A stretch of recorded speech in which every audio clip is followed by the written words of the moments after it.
Hello, everyone. I hope this semester is going well for you. And right now, after doing several lectures, and we also did the new social studies movement, we're now looking at more modern day social studies education methods. And I sent you two articles this week. One was on women and using monuments to help teaching Americans historical landscape. And the other article was representation of the Holocaust. So hopefully you read both of those. This lecture is going to concentrate on the Holocaust one because I mean, you can read both of them and get as much as you want to out of them, and they're really good. But I definitely want to focus on the Holocaust one, and because it just shows you an alternate way to teach the Holocaust, and it has a lot of discussions in there that I thought were definitely interesting because we're not wanting to say that the Holocaust happened differently. And that's something we need to be worried. We need to always be cautious about. We don't want to stand up in front of the class and say, I'm going to teach you a alternate history. We don't want that. What we want to do is take this article and really analyze it and make sure that we can say, look, folks, there's a fine line we have to walk when we're talking about the Holocaust. And you'll see the underlying theme of this article is about that there's two ways to approach the Holocaust. One is the statistical way, that 14 million people died. Wait a minute, you said it was 6 million. Well, okay, so if we're going to look at the Holocaust and say it was just 6 million, then we're looking at Auschwitz, Dachau, Bergen-Belsen, and the major extermination camps or concentration camps. Some of them were extermination camps. So that's where we get our 6 million from. But if we also include the Eastern Front, the Poles, Czechoslovakia, what was going on with the SS group in the woods in Poland, then you're going to have to add an additional 8 million. That's what the article talks about. So you're looking at 14 million. So really, more people died from the gunshots that were done and the mass graves and all of those things than in Auschwitz. And that's what the article talks about. When you're talking about the Holocaust, usually when you're looking at an American history book, the first thing it always shows you is the gates of Auschwitz. You know, work equals freedom. You know, mine. I think it's called mine, like that. However, the German has on there the German words. So you always, and of course, the movie will be Schindler's List. Somebody goes, okay, you know, that's the Holocaust. Well, the book said, this article says, well, wait a minute. If you're going to teach the Holocaust, you're going to have to look at alternate histories or alternate views. Now, histories does not mean alternate, you know, interpretations. We're talking about different sources here.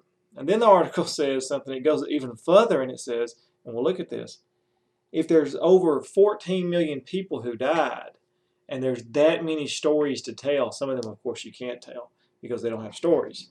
But if there's 14 million people died and it's all over the place, is it to the point where it's so big that you really can't understand it? And then you get to the point where you get to the dangerous point where it's so big you can't teach it correctly. And in that result, you actually do a disservice to the Holocaust. So that's what the article talks about, and it does a really good job with it. And hopefully, if you read it, it really made you think about this. And we're going to go through it, we're going to analyze it, and also have some videos. But so it begins out with that this is a guy named Stephanie Snyder. He teaches at New York College, but he also mentions that he used to be a high school teacher, and when he taught high school, one of his critical areas that he liked teaching was the Holocaust. And he starts saying, now this is his abstract, of course, and it says that he starts using alternative text. He really defines alternative text as this idea of, he says, is anything other than the traditional textbook. So you could say it's a non-traditional text, but really it's just outside sources. So I personally don't like the word alternative text because you're almost getting to the phrase alternative history. And then you're like, whoa, you know, that's when we start getting into some weird conspiracy theories, which I don't like getting into that. So we can use the word alternative text as long as we make sure that we're aware that phrase means extra outside sources. Now, of course, you see the downside to this. If you're going to use alternative text on a topic such as the Holocaust, you're going to have to make sure you've found those, you've read those, and you know how to teach those. So it's going to be more time management on a social studies teacher, and that's hard to do. Right now I'm going to show you just a quick video of a first-year teacher, and this is a first-year teacher, and they're talking about how they enjoy teaching and what they do with teaching. So imagine this guy who's talking about his day adding more time to it to pull alternative text into that. Of course, it can be done. It just takes a lot of time to do that. So let's look at this video on a first-year teacher. When I write a recommendation letter for the kids, the deal is they have to give me their senior picture. And actually I have all of them from 2001 up until 2008, so pretty cool. Lindsay Origi, she teaches right next door, and she's up there, and I always go into her room and tell, hey guys, you want to see Miss Origi when she was a senior in high school? I have her photo up there. So, first one on the left, top row. It's unique to have, you know, I consider myself fairly young, but you know, somebody I taught 8 years ago, 7 years ago is now teaching with me, so it's pretty wild. It's fun. Just trying to get everything organized for next week. My first quiz ready for next week. They'll be so happy. For world history, they get a map of the world. I give them mostly European nations, some of the major Asian nations, where if they can identify on a map where those nations are, seas, bodies of water, things like that. And for the U.S., it's states and capitals. I know it's elementary, but it's something I feel they really should know before they do U.S. history. So I teach 2 U.S. 1 classes, which is basically the Revolutionary War through Reconstruction to the Gilded Age, 1900. And I also teach 3 world history for the incoming freshmen. Goals are different for both classes. The freshmen, the first week and a half is adjustment. My expectations for them are, you know, basically respect, accountability, and responsibility. Those are the things I really pursue with the freshmen. A lot of character ed stuff. Sophomores, they're a little more seasoned. They like to feel their oats early. So we still look at those characteristics of responsibility and accountability, but my goal for them is to prepare them. Most of the kids, all of the kids, will be going on to college, so it's college prep. Really try to bring forth a new type of vocabulary, really make them read a lot, newspapers, magazines, watch the news, be aware of what's going on.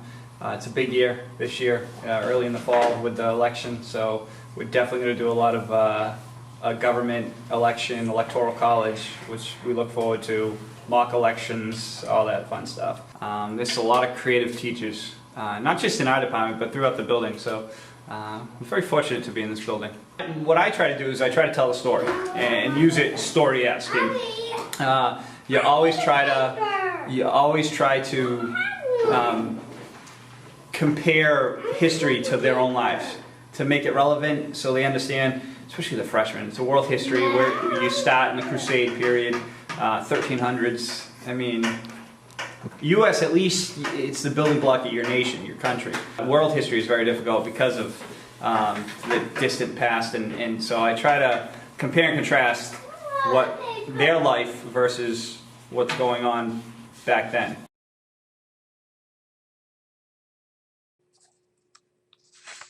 My apologies, I said first-year teacher. He was really 11th year veteran. I got that mixed up in my head, but that was his first time to see those students. The Holocaust is a subject taught in secondary schools, students across the United States, and it has potentially challenges for students. And it says right here, it makes it a huge struggle to teach. Look right here, alternative text are any text other than typical textbooks, which we mentioned from the abstract. We had that definition. And this, of course, will take time. Right here he says that he begins usually with a good brainstorming. And as any teacher will tell you, that a good brainstorming technique will lead to you more questions. So his question was, how do I teach and make sense the Holocaust? And from this, he ended up with 5 critical key questions. Look at this. As I attempted to answer the question, another question was revealed. What are the limits of representation? In looking at the impact of how teachers can represent the Holocaust in the classroom, the 2 more questions arose: whose Holocaust and which Holocaust? And finally, a 5th question: what are the curricular issues developed as well? So when you say the word Holocaust, whose Holocaust? And then it starts getting bigger and bigger. So this is a very good teacher, obviously, trying to teach a very complicated subject. And you see, because of this, it gets more complicated. So I just put in my notes when I read this, what I've highlighted on your screen, that brainstorming created many, many more questions, which is good, but it actually leads towards a more complicated topic. So you always need to brainstorm. I circled this on my notes and said this was a good point. We need to shift from a Western European viewpoint. Now, in case you don't remember the World War II, we're talking about really Berlin towards Normandy, France. So whenever you look at movies such as Saving Private Ryan, you're definitely looking at more of the Western European viewpoint, us invading, us, going across France and after that. And we need to shift more towards the Eastern Europe to get a richer picture of the Holocaust. Now, all of you who've taught U.S. history know that.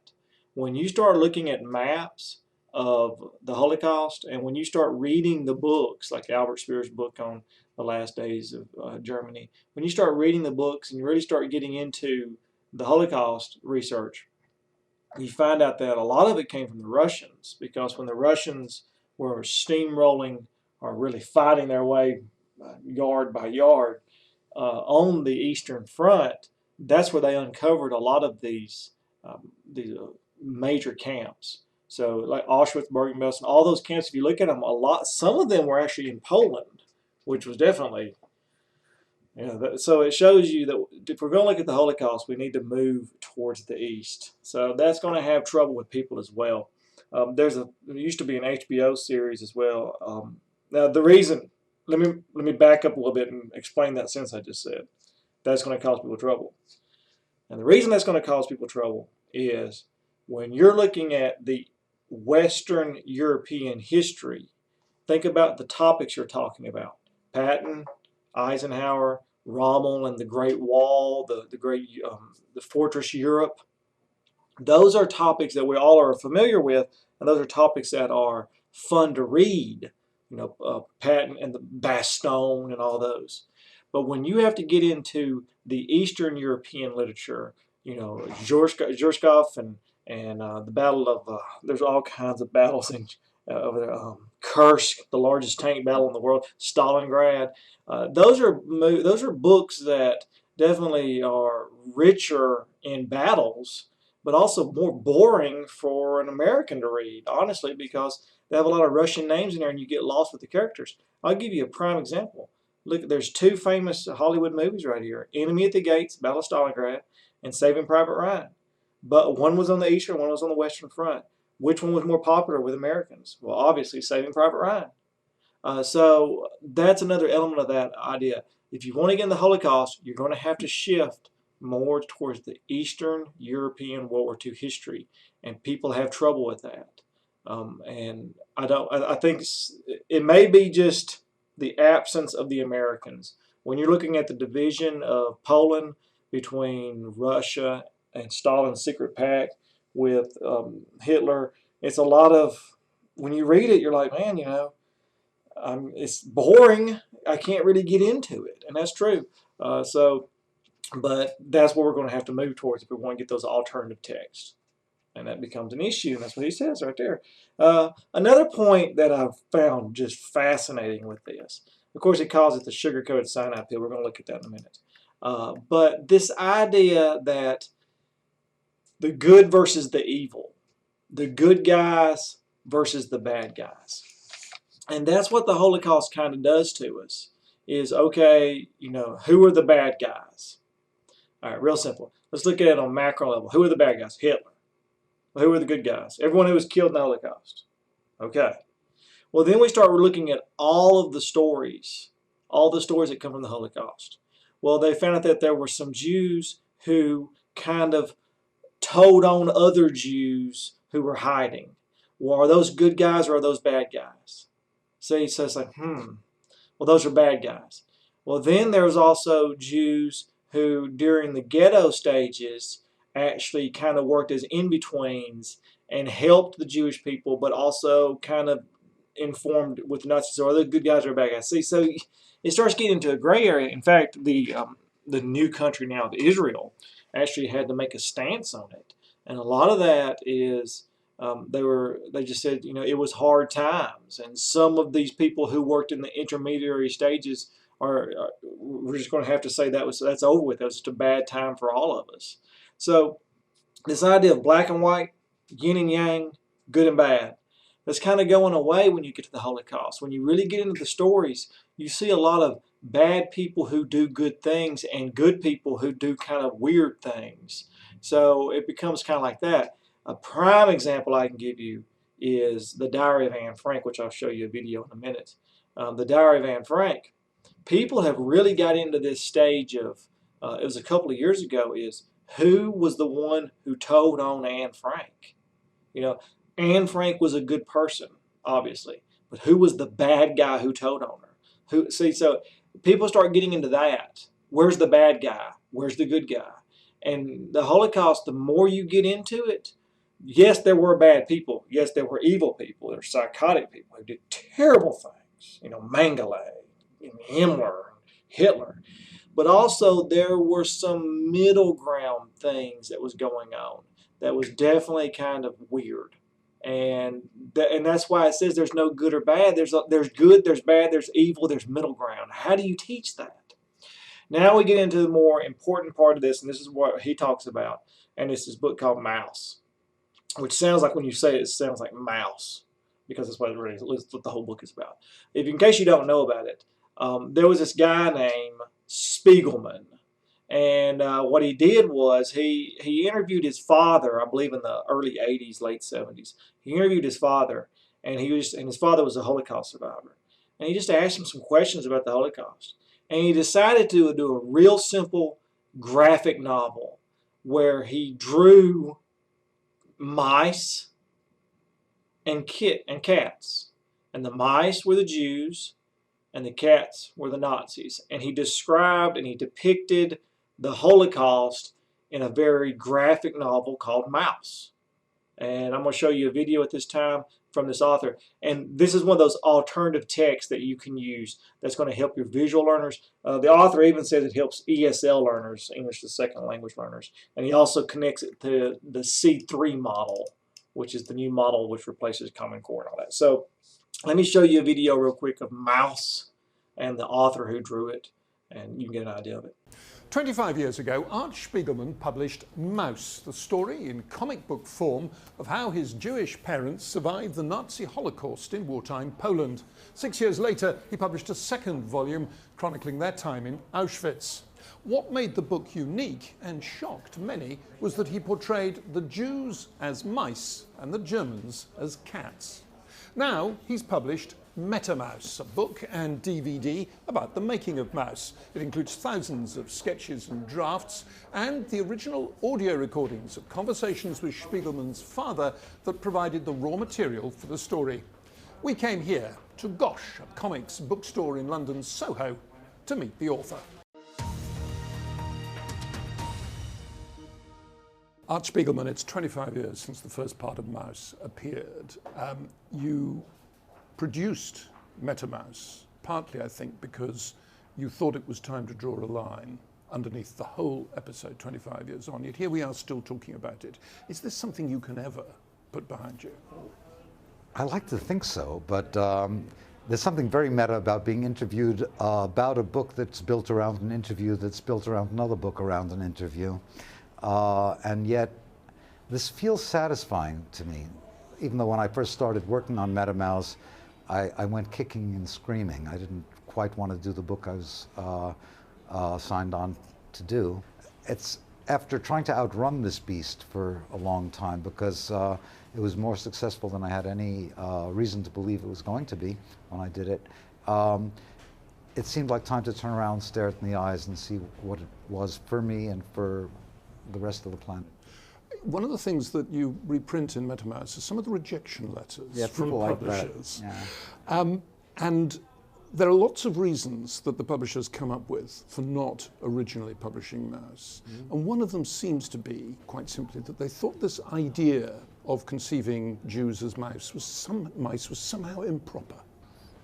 To say the least, but it was even broader than that. Now in this comics shop with all of these graphic novels, it's hard to remember that when Mouse was being made, being a comic book artist was not something you could say out loud. It was a dubious profession at best, and the only thing people could think of would be like mutants in tights or something. So there was no such thing that people recognized as a serious comic. It just wasn't a category. And at the time that Mouse was being made, the Holocaust wasn't a subject as it is now for Best Holocaust Movie of the Year at the Oscars. I know you wrote MetaMouse so that people would no longer ask why pigs, why mice, but I'm going to ask the question why mice, because... Page 127, Nick, it's over. For those who have not yet read MetaMouse... Well, I didn't read page 120. I'm making up the page number, I don't know it that well.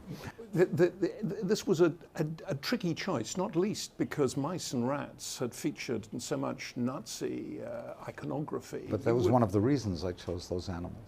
I think even now when I refer to it, I refer to it as mouse heads. They're masks that these characters are wearing. And of course my father was a collaborator on the book, but then so was Hitler. And it involved taking that rhetoric and turning this notion of the subhuman back on itself and letting these mice stand on their hind legs and insist on their humanity.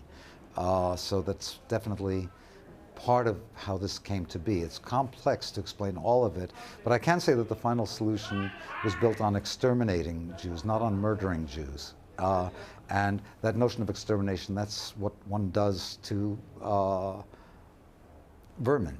And it's not peculiar only to the Nazis. It's America, in order to be able to drop bombs on Hiroshima, had to turn the Japanese into bats out of hell. You say your father was a collaborator on the book, and people who buy MetaMouse also get a DVD which includes some of the interviews that you did with him in the 1970s, recorded, taped interviews. As soon as she heard that they killed her uncle and they are going to send over all the town who only is left to Auschwitz-Birkenau, to the gas chamber, she carried always poison.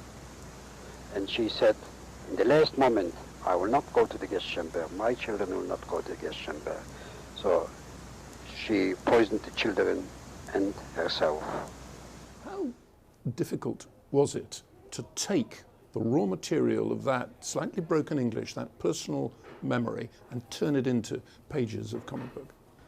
Well, I didn't have a map when I started, which is partially why it took ultimately 13 years to make the 2 volumes.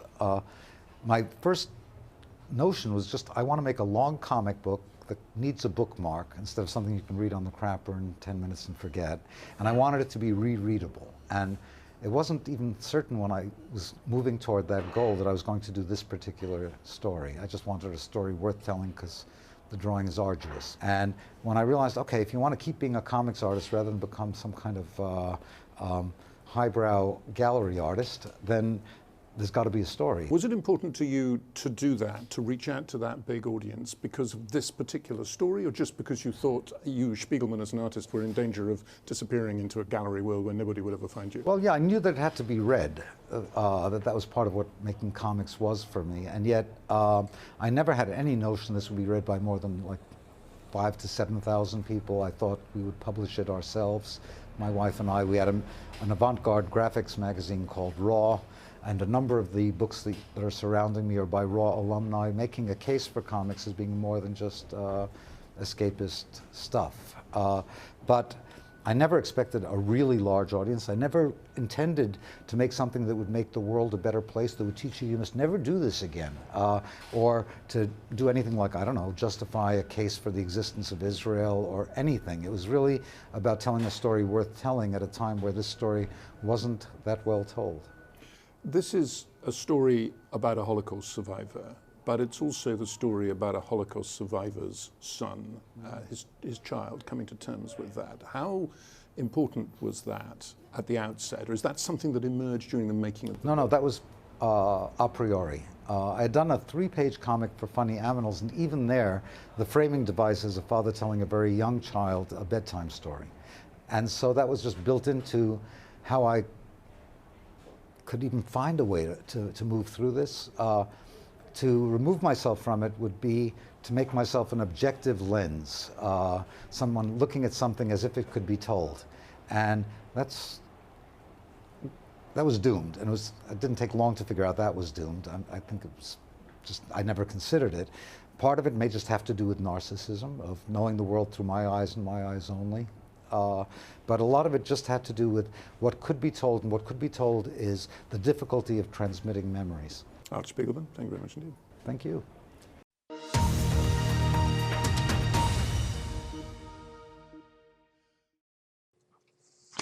All right, so that video gives you a better idea of the graphic novel that was written and how it was well received. You can actually Google it and pull up how well received it was. And he's since then has written several more graphic novels. On the next page, after he hits the C3 models, it talks about the complex history of the Holocaust is wrapped up in the problem of how to represent it. And that becomes a big thing.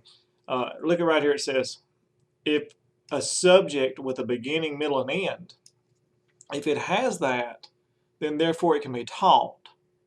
You know, for example, if I'm telling you a story about my life, it's usually birth, and then your life, and then your death. But with the Holocaust, it does have a beginning, but look at how the beginning is. You know, how do we depict the beginning of the Holocaust? Well, it was whenever the Jews were put on trains. Well, no, it really wasn't. Where was the beginning? Well, it was the rise of Hitler.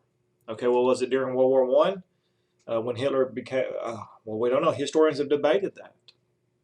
And right now, many historians have concluded, if you look at the historiography of Hitler's reign and Hitler's anger towards his anti-Semitism, it's kind of leaning towards, I don't want to put myself out there too much and be wrong, but what I've read is it's leaning towards the 1919, 1920 era.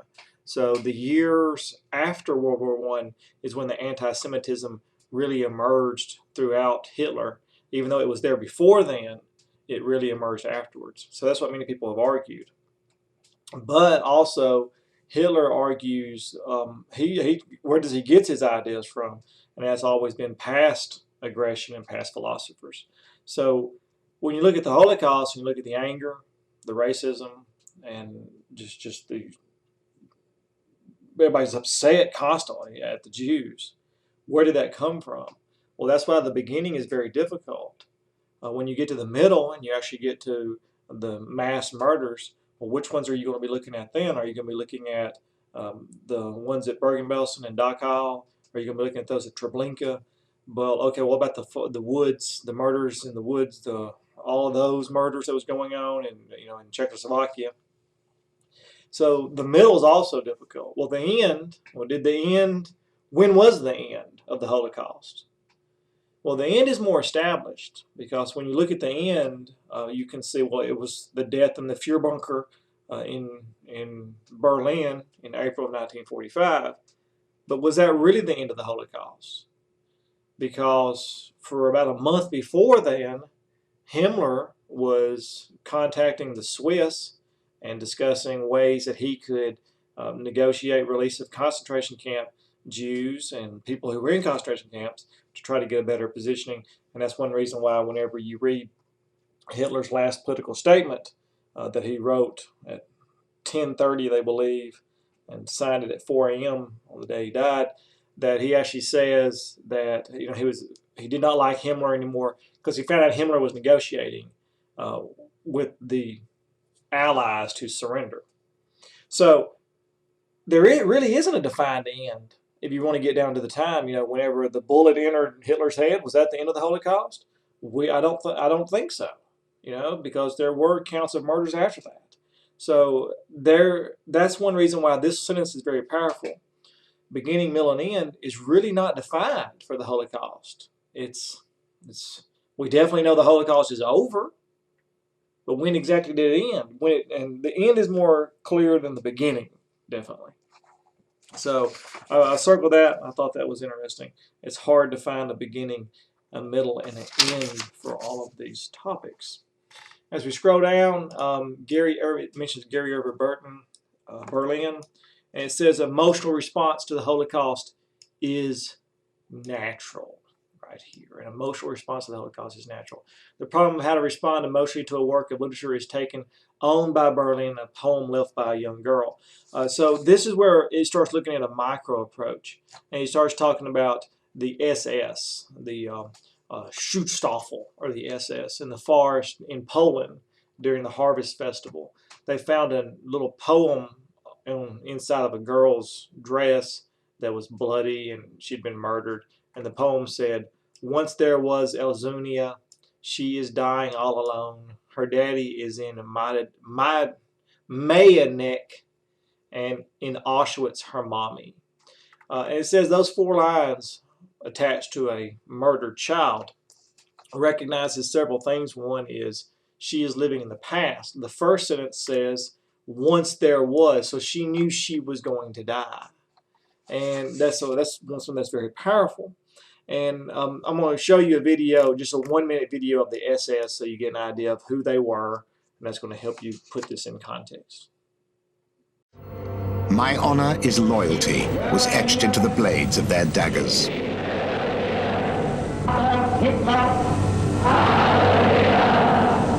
Tougher, more faithful and obedient than the rest, those who wore the Totenkopf, or Death's Head badge, swore to be loyal and brave to the death. Young men flocked to banners emblazed with the slogan, "Germany Awake." By 1931, Himmler's elite SS brand had attracted 10,000 members, many from the educated or upper classes, who saw themselves as superior to the brown shirts or SA. The psychological appeal of joining the SS and being part of it was the same appeal that young men have today when they want to try and join elite fighting forces such as the Navy SEALs, Delta Force, the British SAS. You're very much the creme de la creme, and it very much says that if you're a member of a unit like that, you've got what it takes.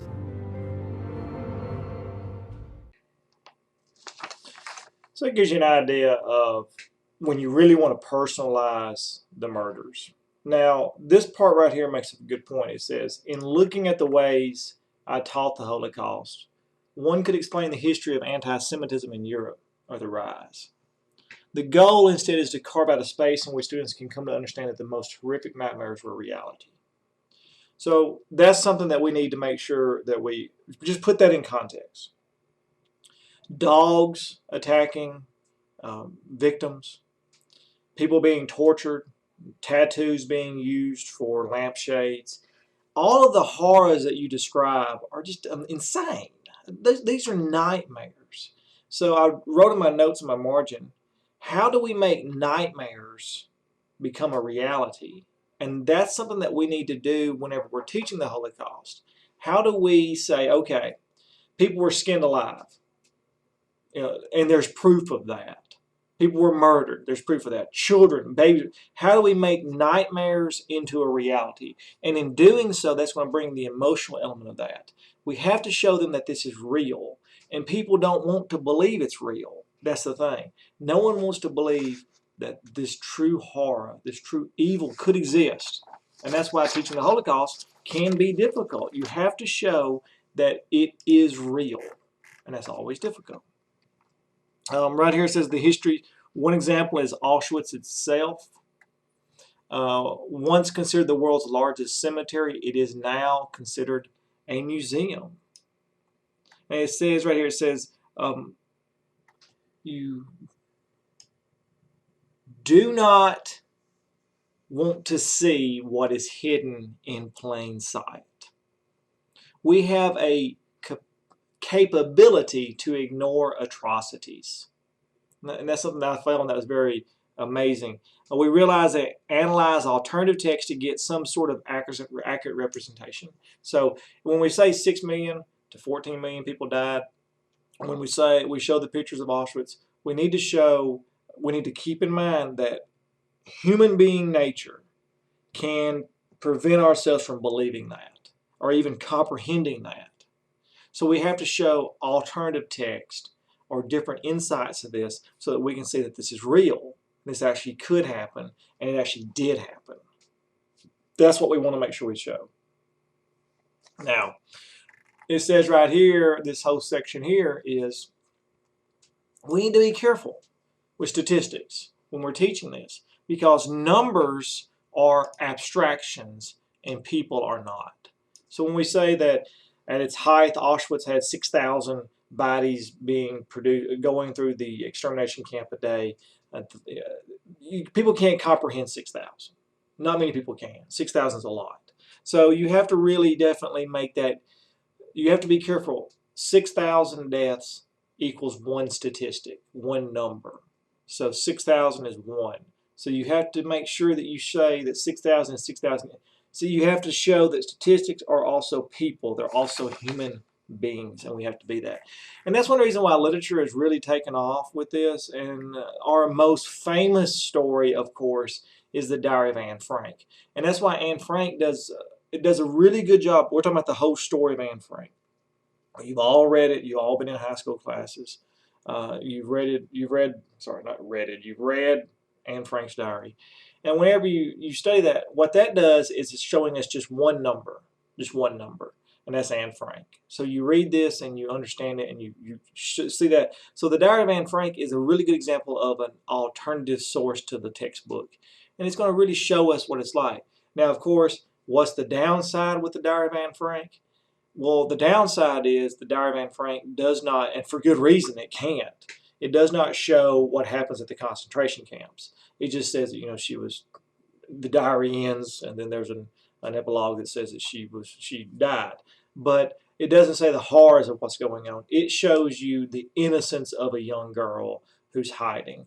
I found a really good article. I found a really good video talking about Anne Frank's video. Many people had this wrong idea that Anne Frank was just hiding in an attic. And I found a really cool video that shows you a breakdown with a 3D and with pictures as well of what Anne Frank was, where she was really hiding. So I'm just going to show this time.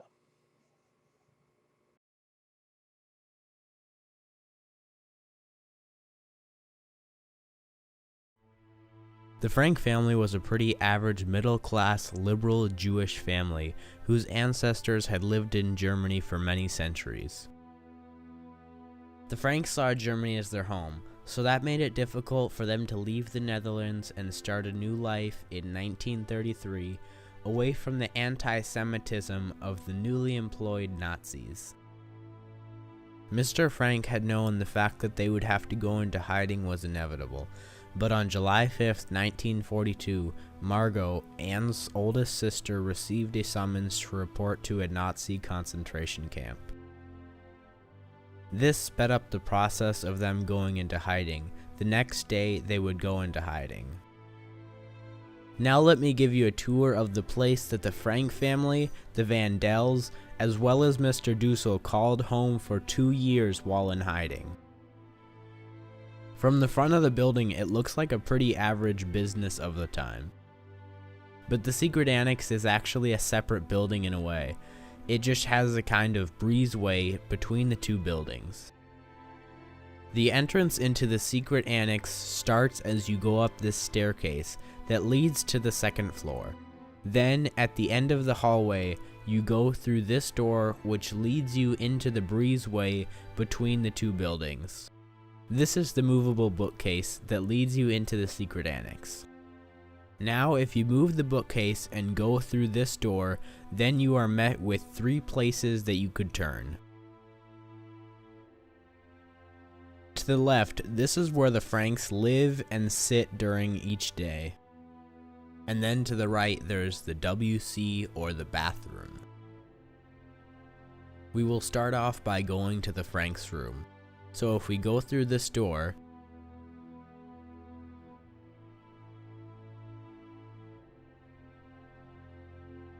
this is the room where Mrs. and Mr. Frank sleep, as well as where the Frank family sits during the quiet portion of the day.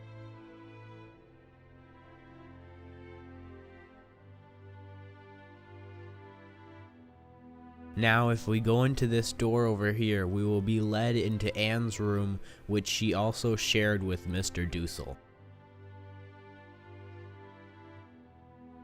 Here you can see Mr. Dussel's bed. And this is Anne's bed, which has all of her celebrities above it on the wall.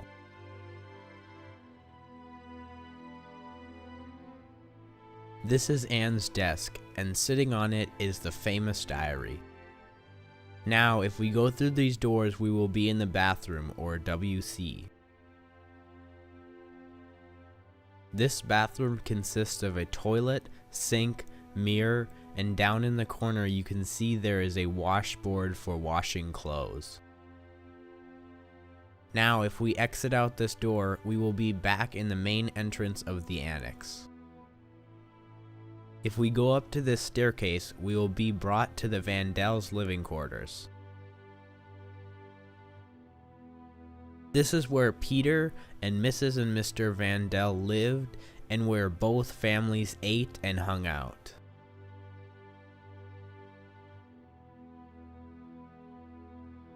In the corner here, you can see Mrs. Vandal's fur coat. Now, if we enter this kind of hidden door, we will be in Peter's room, which is more like a landing on the way up to the attic. Anne gave Peter some of her celebrities to put on the wall to make it feel more like a room. If we go up this ladder, we will enter the attic. This is where Anne would come occasionally and look through the window at the trees outside, and she would dream of the day that she would be set free. This is pretty much it as far as the annex goes. It was a pretty small space, but they made do with what they had. This is it for the tour of the annex. I hope you enjoyed it, and thanks for coming along. One thing to ask is, I found this question very interesting. Will the Holocaust be forgotten if there is no representations of it? And that's why we need alternative texts to teach the Holocaust. And I personally believe yes, that the Holocaust will be eroded over time. And, you know, this is me going out on a limb here, but let me explain to you why. When you've got 14 million people who died, and you have this just, I mean, imagine that number and how big that number is, 14 million. So you have 14 million people who died, 14 million stories that will never be told. So already a lot of that's been where we can't talk about it. We don't know much about it. There's no written history of that. So that's already gotten a little bit smaller. All right, so then we have 14 million. Well, then you start getting focuses on it. Let's just focus on the concentration camps. Let's focus on the extermination camps. Let's focus on the bodies, what we have video proof of. Well, then it starts really narrowing down even more. And so what many history teachers do is they say, well, I'm going to teach some alternative text. I'm going to bring in some stories, and I'm going to revive some of those sections that have been missed. And that's good, and absolutely that's what we're supposed to do. But I definitely see the Holocaust will be, and it's already been done, is always going to be interpreted differently. It's going to be presented differently. And many people say, well, I can't teach all of that. That's too much. There's going to need a whole class for it. And when you do that, you're already limiting it. So yes, the Holocaust and the curriculum surrounding the Holocaust will always have that struggle between what can we teach to make it as real as possible, how do we avoid just giving statistics, and how do we also bring in alternative histories and alternative stories like the Diary of Anne Frank to make it seem more real and to really make it where I can show that this evil that's in dreams and nightmares is actually real and did occur. So very interesting question that he presents. 14, it says right here that 14 million were deliberately killed. So that's where we got that number, obviously. It talks about the micro and the macro level. And that's what I've been alluding to already. How do we teach the micro and the macro level? And it talks about the bloodlands, the geographical area between the Baltic to the Black Sea, where the Holocaust took place, the area in Europe where both the Nazis and the Soviets had power. So you're looking at Poland, Czechoslovakia, Sudetenland, all those areas in between Germany and Poland, and Germany and Russia, all those areas. So that's what they call the bloodlands. That's what the book refers to. So how do we teach that? How do we make that? And it talks about killing to ideology to racism. How do we make those transitions? And he goes back, pedagogical issues. He goes back to Maus, and he talks about the importance of showing that. He once again mentions the poem again. And he kind of goes, and he says, it's difficult. And he actually says it right here, that this is a difficult task. Right there, he says it. He says this is a difficult task. And it kind of ends there. But the article is just really good. It's a really good discussion point. Because what we're having to do is have an honest discussion on how do we teach this complex structure? How do we teach something that can and will change over time because of the way interpreting of facts? So this is not about the Holocaust, obviously. This is about how do you teach something as complicated as the Holocaust. That's what's amazing about it. And hopefully you got good insight into this, and you can see how using alternative text definitely affects you. The next article, which I'll just discuss without pulling up, is the Women on America Historical Landscape. That's a really good article when you read it, and it shows you how to use monuments and memorials. It's teaching you how to use also alternative items in your class. So hopefully, if you read that one and you read this one, you see that as a teacher, as a social studies teacher, bringing in those outside sources, really doing that legwork helps. Now, I have one more video, but I'm going to put it as a supplemental web link that'll help you out. That way, well, I'll just put it on the back of this video, no problem. It's a Holocaust survivor. Let me see, my video is now, we're looking at almost 50 minutes or 46 minutes. So I'm going to go ahead and just stop the video now, because if I get to an hour, YouTube will crash it and it won't ever render. So I'm just going to stop the video at this point, and hopefully you enjoyed this lecture. And the point of this lecture was to show you alternative histories, which is really cool. Now, briefly, I'm going to tell you this. In the real world, real school teaching, you can't do this for every lesson because you don't have much time. So what you do is you take some of these units that you're doing, like you're going to teach the Holocaust, and you bring these alternative histories into it. And then next year, you've got that ready for next year. And you just keep doing new ones every time. You pick a unit, you do the Vietnam War, you do alternative histories about that. So hopefully you enjoyed this lecture, and hopefully it really gave you insight on alternative histories.